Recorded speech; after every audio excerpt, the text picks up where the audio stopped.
back to my YouTube channel. If you're new here, my name is Katie, I'm a full-time sketchbook artist, and today I'm going to be talking all about art challenges. So October is a really popular month for art challenges, and if you're on Instagram you might have seen some already. There's loads going around, loads of different ones with different prompts, different themes, and whether they're daily or weekly, there's just a lot of them. And I have a lot of thoughts about art challenges, so perhaps I should have put this video out before October has started, but I still think this is going to be relevant. There's a lot of challenges throughout the year, and of course you can start your own ones whenever, but I do think this is going to be important because I find that sometimes if you start a challenge, if you're partway through or halfway through, you might find that you've hit a wall or you might be struggling for motivation, and it is quite a lot of work. So I'm going to be talking a little bit about that, how to push through and how I feel like we can make it work with us, because I do think there is a lot of pressure with these challenges. So I'm going to be talking about this today, sharing my thoughts, the good, the bad and the ugly when it comes to art challenges, and also I'll be sharing a process as we go. I hope you enjoyed this one, and let's get on with the video. So before we start with our challenge chat, I'm just going to talk a little bit about what I'm going to be sharing on screen today, because I am filling up my sketchbook and I'm working on the very last spread. So there will be a sketchbook tour for this one coming very, very soon, but I'm really excited to finish this up, and I'm going to be painting a landscape. So I'm just going to show you my references. I'm actually using a few of them, and I'm going to sort of merge them together just on my layout and use them as inspiration rather than a direct copy. So I've got a few there from Pexels, and here I'm just getting out all my materials. So I really enjoy playing with acrylic ink. I find it keeps me loose and makes me feel a bit more playful when I'm painting. I've also got a few Albrecht Dürer pencils which I don't end up using, as well as some Holbein acrylic gouache, which I really love, and I'm going to be using that on the page as my base alongside the acrylic ink. So I do tend to mix things up. I'm also using some Faber-Castell gelatos, and I do come in with some Neocolors at the end. I'm also using this very small brush. It's very scrubby and it's very well loved. But before I get on with the paint layer, I'm also going to just map it out because I don't have that direct reference. I'm just going to map out a few lines using a beige Posca. Mostly I'm using this as my layout because I am drawing a river scene. So this is part of a prompt challenge, which obviously prompted this entire video of me talking about challenges. This is River, which was day 8 of Peachtober and day 8 of Peacetober.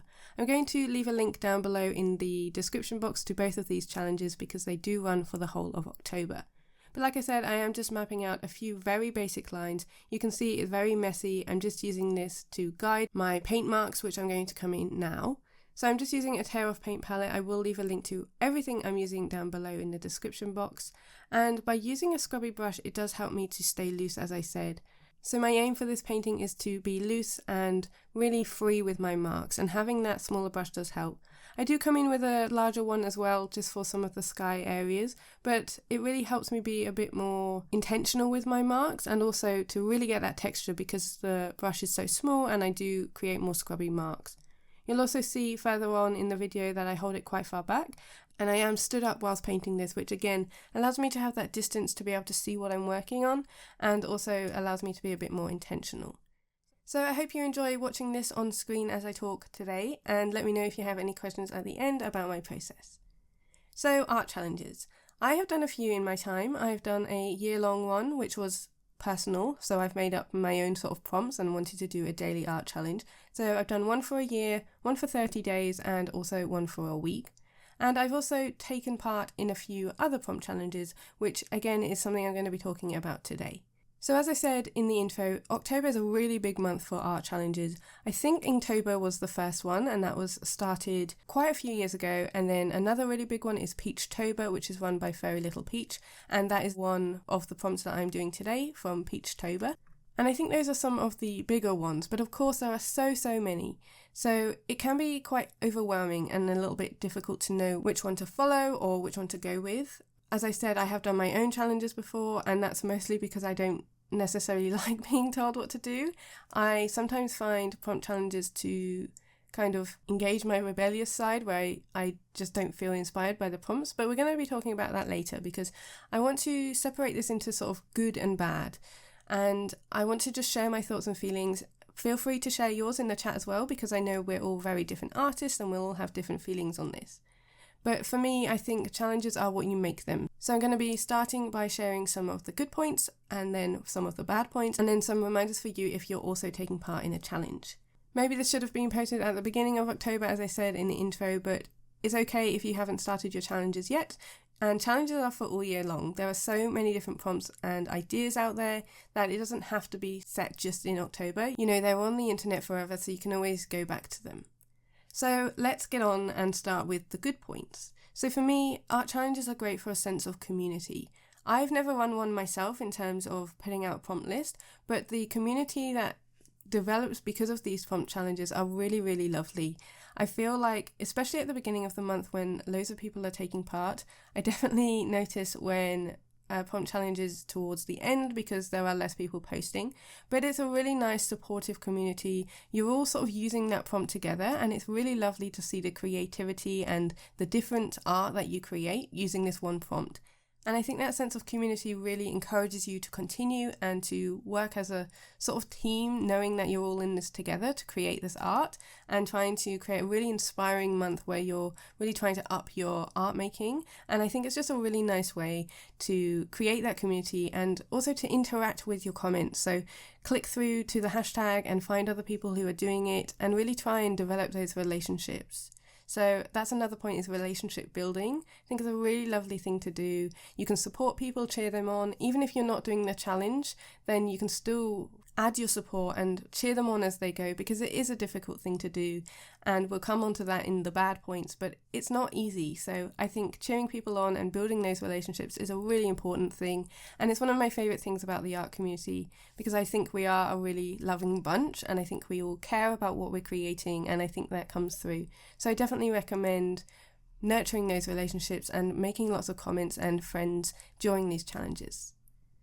So the other thing is that, obviously, as the name suggests, they are challenging, but this can be a really good thing because you can find really unique ways to create the art based on the prompts. Now, not every challenge has a prompt every day. Sometimes they are every week, sometimes they're every other day, or of course they are every single day in October.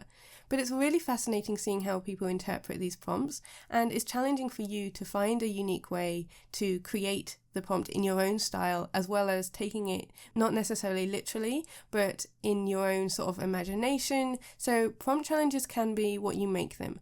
You don't have to be super literal with the prompt. If the prompt is river, I'm obviously drawing a river, but you could do a river of people or interpret it in a completely different way. And I think, again, there's loads of inspiration with these challenges because people do come up with the most amazing interpretations of these prompts, and I find that really, really inspiring. I tend to go with the literal, and I wish that I didn't, but I just find it really fascinating, and I think that challenge of trying to come up with your own unique idea is a really nice way to push our creativity. Another way these are challenging is because some of them are every single day, and that's not easy to do when you're juggling life, if you've got a full-time job, if you're trying to do everything around it. And again, we'll come on to that with the bad, but I do think it's really important to make it work for you. When I've done my videos before, when I've talked about my own personal challenges, and I'll leave a link up above if you are doing your own art challenge, which I really recommend watching, and it applies to these prompt challenges too, but it's to make it work for you. So you don't have to do them every single day. You can dip in and out if you need to. We'll come on to that into the reminders, but it is a challenging thing to do, and sometimes that's good, but sometimes it's not least because you're creating every day based on this prompt, but also because you have to photograph it and then post it online as well. So I think that's a nice segue onto the bad points and the negative elements of these art challenges, and mostly that's just because they are quite overwhelming. So not only overwhelming with the amount of art that you feel like you need to create, but also with the amount of prompt lists that there are, especially in October. On Patreon, I share different prompt challenges every month in my palette cleanser, which is an email of inspiration and ideas, and every month I do pick a couple to share with my patrons.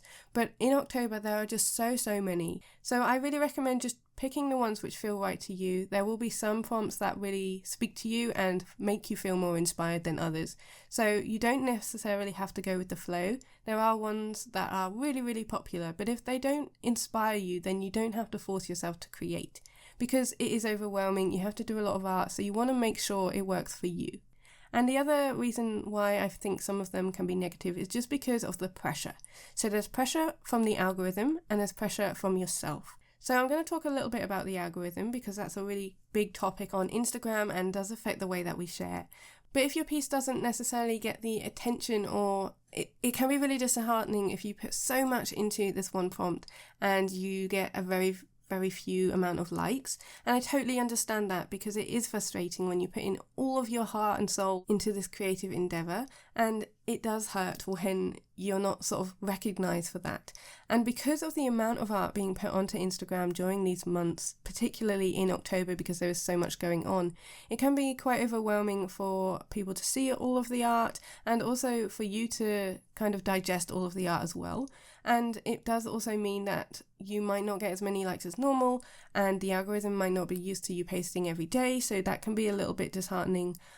I found when I was doing Folktale Week 1 year, which is a week-long prompt list in November, I was putting out every day, and I was really putting quite a lot of effort into this artwork, and it just wasn't being seen. And it can be a bit discouraging because you kind of expect it to be more. So that's why I always really encourage commenting and trying to show as much love as you can on the artwork that you do see, especially if you're doing the challenge yourself, or if you're not, to just try and encourage people to keep going, because especially by the middle and the end of the month, it's easy to let go of it and feel bad because you've put that pressure on yourself to do this month-long challenge, and then maybe you haven't achieved as much as you had hoped. So the pressure from yourself is the biggest one, and it's one of the main elements that I tell people to do when they are doing daily challenges or art challenges in general, because we expect so much from ourselves, and we might start the month and think we're going to have all this time and we're going to suddenly create a piece of art every day, when normally we don't create more than one a week. And it's really easy to get swept up into these challenges thinking that we'll make time for it, but then something happens or life is just lifing and it's really difficult. And so the pressure on yourself causes you to feel guilty. You'll feel ashamed that you haven't posted every day and that you haven't followed it through. When you posted on the first of the month you were going to do this, and that is totally okay. So I think it is negative that the pressure on yourself is higher during these challenges. So I'm going to move on to the nicer part of this video, where I'm going to encourage you and set you some reminders if you are thinking about doing a challenge, or if you're in the middle of one at the moment and are struggling. So firstly, it's okay to take a day off. It's okay to not do every single day of a month-long challenge. If you're doing this in the future, or maybe watching this video in the future, and October's coming up, or there's a prompt list in your mind that you want to do, then it's okay to not do all of them, or to pick one that has it every other day or one that has it every week. But mostly I want to give you permission that it's not a failure if you don't do the challenge in its entirety. You can just do the first week, that's okay too, because you're protecting your mental space. There's no point burning yourself out for these challenges so that you then don't want to create or touch your pencil for months afterwards. It's important to find that balance and to find your own peace with it. So if that means taking a day off, or if that means not finishing it, then that is totally okay. So set your own rules and parameters, but it has to work with your lifestyle, and it's important to make it achievable for you. So you can dip in and out, I think that's totally fine. And also, the pressure of creating a really finished piece of art is really high, I think, during these challenges. And it's something I found when I was doing my daily art one. And for the first 6 months, I really struggled because I had this pressure on myself that I was going to create this really finished and really detailed piece of artwork. And I had to really sit down with myself and tell myself to change that, because it was impossible to be able to juggle that and create this really time-intensive thing every single day. So some of the days I would just do sketches. Some of them I just did colour palettes and just did some swatching in my sketchbook. So whatever feels more manageable. If it's 5-minute doodle every day, then that's totally okay. It doesn't have to be these finished pieces. And I know some people and some artists do that, and sometimes it feels like, how are they managing it and not me? But a lot of artists prepare for these things. So they have done prep the month before or months in advance, knowing this is coming up. So they might have already worked out the composition and their colours, or actually created the artwork ahead of time and then posted it on the day. And that's totally valid if that's something that makes it feel more manageable for you. But the fact that you're creating all this extra work does mean that you are pushing yourself creatively, and I think that's a really lovely thing to do. So I'm going to end this on, if you are going to be doing art challenges, then I think that's really wonderful, because you're really putting yourself first. You're prioritizing yourself as a creative to create all this wonderful art. And whether you finish it or not, it doesn't matter. The fact that you're dedicating yourself to try and do it for however long you keep it up is really admirable. And I think art challenges are great if you make sure you have the right rules and the right mindset to do it, because there's no point putting a ton of pressure on yourself for something that you're going to feel guilty with if you don't finish. So I would really love to hear your thoughts. If you're doing an art challenge, how are you finding it? If you want to do an art challenge but have been thinking it's too much, then I hope this video has been helpful, and I would really love to hear your thoughts down below in the comments. So I'm just finishing up my piece of art here. I'm really pleased with this piece. I tried not to overwork it, and it does feel a little bit different for me, but I'm really happy with it, and I feel like I have finished this sketchbook with a really nice piece of art that I'm really proud of. So this was a lovely one to paint, and I hope you've enjoyed the process as I've been chatting to you all. A big thank you to my patrons whose support allow me to create these free weekly videos here on YouTube, and also to you for watching, because it does mean a lot when I get all your lovely comments, and it really helps spur me on. So thank you if you're here. Even if you're a silent watcher, I do appreciate it, and I hope you have a creative week ahead. I will speak to you all next week in my new YouTube video, and look out for a sketchbook tour of this finished Strathmore Mixed Media sketchbook coming very soon. See you later!